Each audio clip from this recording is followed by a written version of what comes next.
رکن صوبائی اسمبلی پاکستان مسلم لیگ نون سیدہ شیلہ شاہ بانو کا ایوب میڈیکل کمپلیکس ایبٹ آباد کا ہنگامی دورہ۔ ڈائریکٹر اسپتال کرنل ریٹائر سجاد افریدی، سابق director doctor Dawood, doctor Firdous in charge burn and plastic surgery ward سے ملاقات۔ اسپتال کے مختلف ڈپارٹمنٹس اور ایمرجنسی اسعاد استفاقیہ کا بھی دورہ۔ انچارج ڈاکٹر جنید صاحب نے بریفنگ دی۔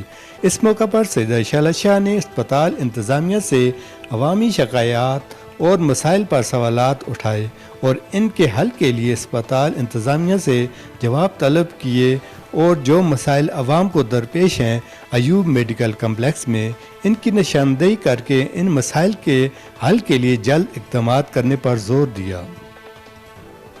اسپتال انتظامیہ نے ایم پی اے سیدہ شیلہ شاہ کو عوامی شکایات اور ان شکایات کے حل کے لیے سنجیدہ اقدامات کرنے کی یقین دہانی کروائی۔